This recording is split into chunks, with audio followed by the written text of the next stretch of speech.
breath in, and you're gonna hold your breath like you're going underwater to go swimming. You're gonna hold your breath, and I want you to try and poop right now. Okay. All right, ready? Yeah. And hold your breath and push. Bear down. Chin down. Hard. 3, That's it. It's all 4, baby. 5, You 6, see, Slim? 7 to 10, Chin. 8, 9, and 10. Go, 2, Cree. 3. Yes. Push down. There you go. What's up, guys? It's your girl Odessa Cree, and I'm back with another mother freaking video. And today I have a special guest with me, y'all. This is my boyfriend, Atreus Hill, in the flesh, kind of conceited. What's up? It's your boy, kind of conceited, aka Slim, aka Noiverts. You feel me? And yeah, I'm here. Today we are going to be talking about our birth story, the birth of our son. I really wanted to make this video because I want to inform others. I feel like a lot of people have opinions. Like I say, opinions are like assholes. Everyone has them. So you can't really trust what everybody says, but I just wanted to give my perspective. Let's take it from the top. I was induced at 38 weeks. We were originally going in for a normal checkup at the OBGYN. When you get to the last trimester, the third trimester, you are getting checkups for you and your baby weekly. So that was just a normal visit for me, walking in. The ultrasound lady was putting the jelly on my belly, and she was like, trying to see the baby movement and stuff like that. I guess he just wasn't moving. She made me turn to the left side, the right side, made me sit up, made me lay back longer, further.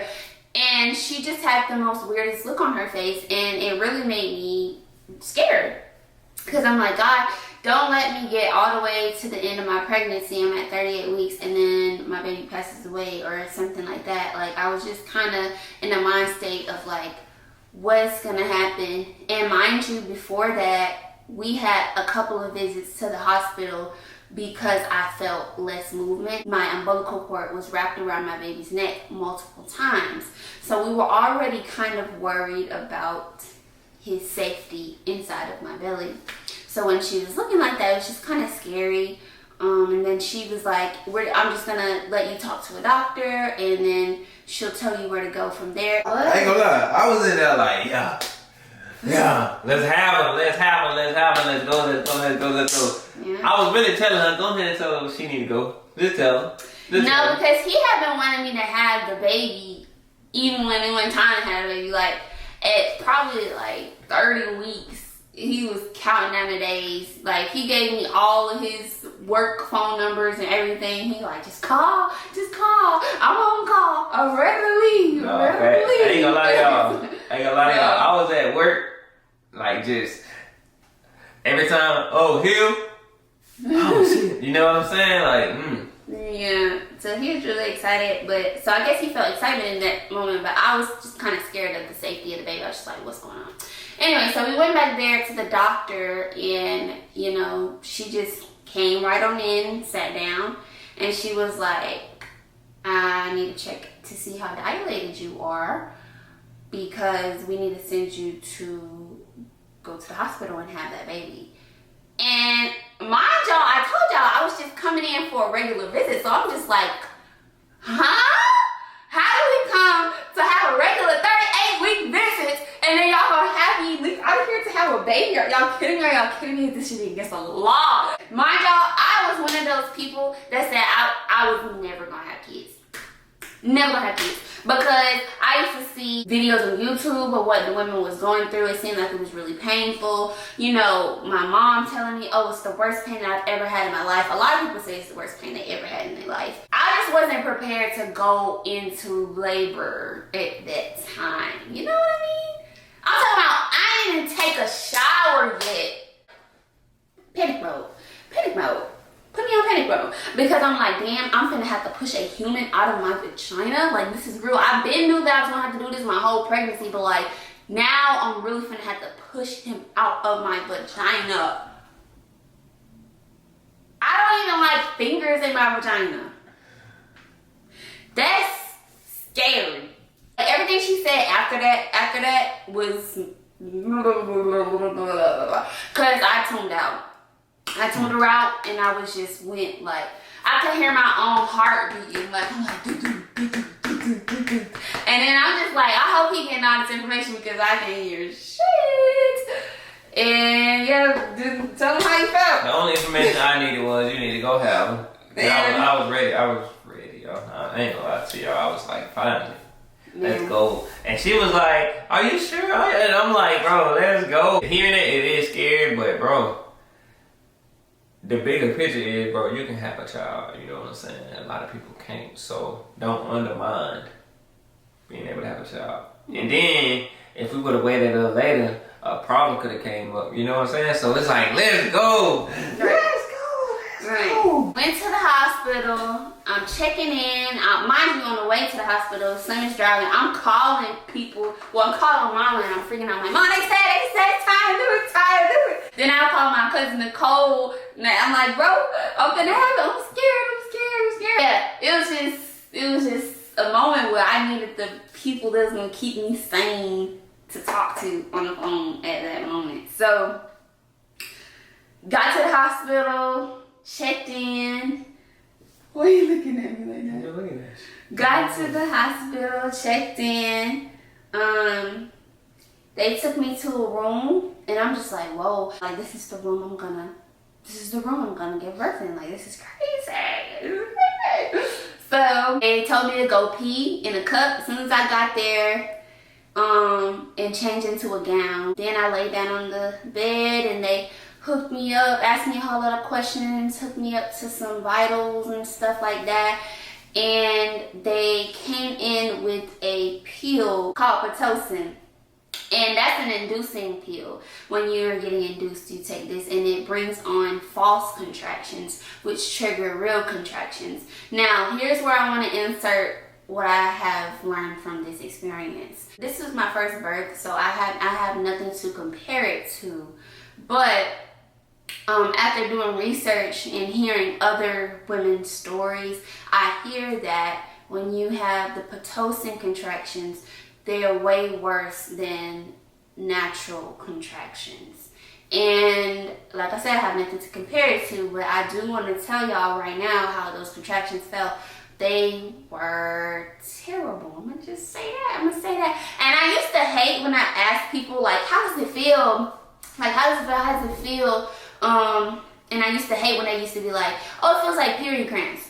Or it's the worst pain in life. I wanted them to explain the pain so I could prepare myself mentally of what to expect, and they never gave it to me. And it's because, I'm sorry, y'all gonna hate me, but it's because it's a pain that's unexplainable, and it really is unexplainable. You will get through it. If you're a pregnant woman and you're watching this, you will get through it. I promise you, we'll get through it. I had him in the room, and I had my mother in the room. So grateful to have those two in the room with me. I could only have two people because of COVID. And the whole time, I was squeezing his hand, and I was squeezing my mom's hand also. And I'm just so grateful that I had both of them. Especially my mom, because, you know, my mom's been through this before. She's been through it 4 times with her 4 kids. And it's like having somebody there that knew how I was feeling, it really helped, and because she could tell me how to get through it. So I recommend having your mom and also having your partner. He was a great partner in there. He was patient with me. You let me squeeze your hand. It was very much needed, and I wouldn't want him to miss that experience for the world. So I did get epidural. I got the epidural because the contractions were really bad. Speak up, y'all. I need y'all to hear me when I say this. Speak up to your nurses and the staff at the hospital, because I was kind of like, oh, I'm gonna be nice to them because I don't want them to like butcher my experience or anything like that. But they ended up butchering it anyway. They checked me one time to see how dilated I was, and the first time they checked me was when I first got there, and that was around 6 or 7 o'clock in the evening, and I had my baby at 5 something in the morning. So they checked me like around 6 something, and I was 1 centimeter dilated. They assumed that I wasn't inching up in my dilation, and they were going to do an emergency C-section. Also because my baby's heart rate kept dropping Like it kept dropping, and they're like, we're gonna have to do an emergency C-section. And thank God my mom was in there, because she was like, y'all haven't checked to see how dilated she was.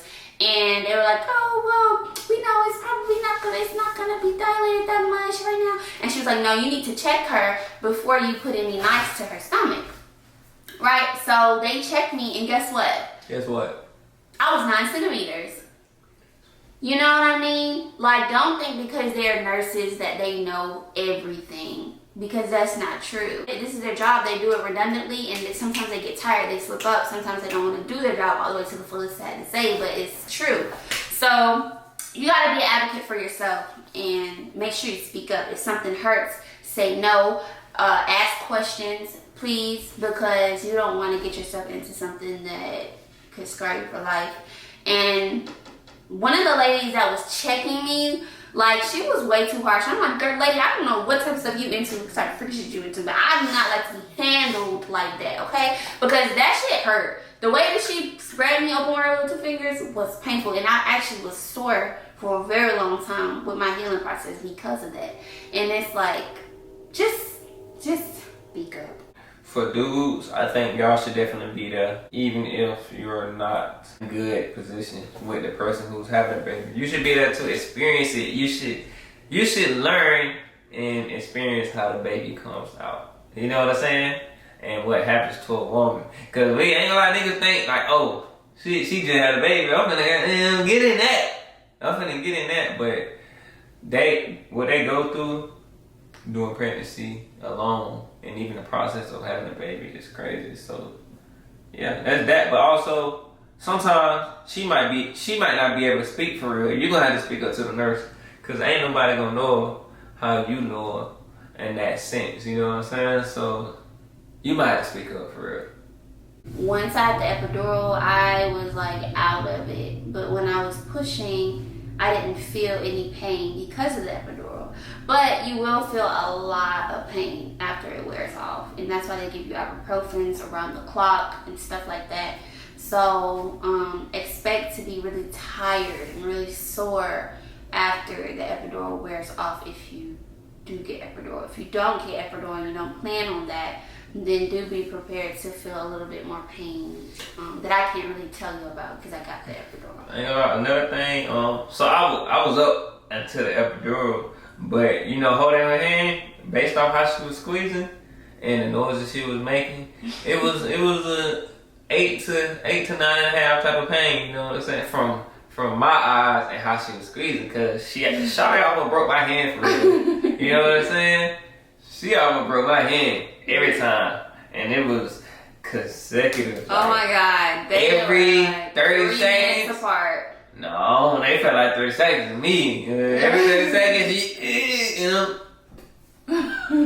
No, for real though. Yeah, but when she got an epidural, she literally went quiet. Another thing I want to point out, they were saying that she couldn't get the epidural until she was like 4 or 6 centimeters. Mm-hmm. She got an epidural at 9, which I don't suggest that. But and they were not trying to give me the epidural, y'all. They were not trying to give it to me at all. They were saying, sorry to talk over you, but they were literally saying everything. Oh, you shouldn't. Oh, this ain't coming, bro. She got the epidural at 9, and it went straight to 0. That's why I say don't listen to the nurses. If you feel like you know what's right, then do what's best for you and your body and your baby. It takes a lot of strength. It takes a lot of strength, mentally and physically.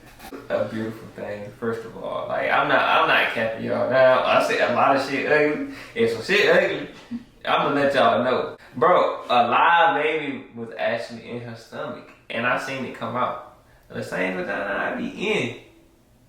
You know what I'm saying? If that's all that you have to say, without further ado, y'all make sure y'all comment down below any questions y'all may have. Moms, if you have any questions or concerns, feel free to drop them down below. And let me know. I'm here to answer any questions or concerns y'all might have. Make sure that y'all like this video. When you like this video, it gets me more exposure on YouTube so I can reach all the other beautiful moms and moms to be. And subscribe.